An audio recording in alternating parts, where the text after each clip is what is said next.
بۆیە عەزیزان هەر یەکێک لە ئێمە ئەبێ جوهدکەین بۆ ئەم سێ تەبەقەیە لە عەقیدە. جۆر یەکەمی ئەوەیە بەظاهیر عەقیدە ئەزانێت، ئیعتیقادیشی هەیە لە کاتی وتنەکە، بەڵام عەقیدەی هەزم نەکردووە، تەنها لەسەر زمانەتی لە قوڕیایەتی. ئەمە تەبەقەیەکی عامەی خەڵک ئەبۆ شێوازەیە. طبقەی دووهەم هەرچی شتێک ئەبینێ ئەزانێ خوا جەل جەلالوهو دروستی کردووە. طبقەی سێهەم هیچ حرەکە و جوڵە و سەکەنەیەک نابینێ، هیچ جوڵە و وەستانێک نابینێ ئیلا خوای جەل جەلالوهو لە پشتەوە ئەبینێ. ئەزانێ ئەمە کاغەزێکی نووسراوە ئەم گەردوونە، ئەوەی کە نەخشەکەی کێشاوە خوایە جەل جەلالوهو، ئەوەی کە ئەمەی هەموو بە خەڵکی عەتا کردووە خوایە جەل جەلالوهو. بۆیە عەزیزانم مەسائلی تەوەکل دەرگایەکی زۆر سەریعە بۆ گەیشتن بە خوا جەل جەلالوهو. ئەو کەسەی تەوەکل لە خۆیان جێبەجێ ئەکا کە بریتێ لە بەروبوومی عەقیدەی ئینسانی موسڵمان، وەڵڵاهی ئەم کەسە یەکێک لە ڕێگان نزیکەکانی هەڵبژاردووە بۆی بە حوزوری خوا جەل جەلالوهو شاد بێ. هیچ شتێک نییە وەکو بڕوابوون بەخوا بەشی عەقیدە بەشی ئیلاهیات گەورە بێت کە زۆر گەورەیە لە حیاتی ئینسانی موسڵمانە.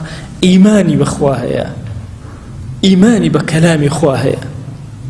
دەی هەر کەسێ ئەمە لە ناخیە چەسپی تەوەکولی بەخوا زۆر بەهێزە بێ، پشتی بەخوا زۆر قایمە بێ. ئەی ئەو کەسەی کە عەقیدەت لاوازە، دڵنیا بە پشت بەخوابوونت لاوازە، ئەمە لە کاتی مصیبەتا دەرەکەوێت، لە کاتی خۆشیە دەرەکەوێت. خوا نیعمەتی پێداوی چۆن سەیری نیعمەتەکەکە ئەڵێ من یا ئەڵێ خوا جەل جەلالوهو.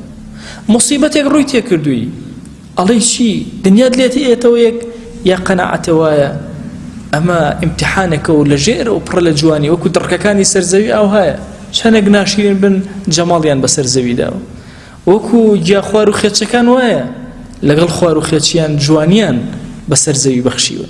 حیاتی تۆش ئەو هەیە، زۆر جوانی هەیە لە حیاتی ئینسانە، لە مصیبەتەکان هەیە.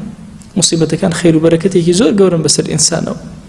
جاری وا هەیە ئەگەر ئەو مصیبەتە نەبێ، ئەگەر دڕکێکی زۆر تیژ نەبێ، پارێزگاری لە گوڵێکی زۆر جوان ناکرێ. ئەگەر مصیبەتێک نەبێ، پارێزگاری لە حیاتی تۆ نییە، پارێزگاری لە دەستت نییە، لە چاوت نییە. بەهۆی مصیبەتەکانەوە ڕێک ئەبیتەوە، ئەگەڕیتەوە، جوان ئەبی، جەماڵ ڕووتی ئەکا. دێ عەزیزانم یەکێک لە دەرگاکانی بەرەو خوا چوون بریتێ لە تەوحید، یەکێک لە دەرگاکانی بەرەو خوا چوون بریتێ لە تەوەکل. داوامان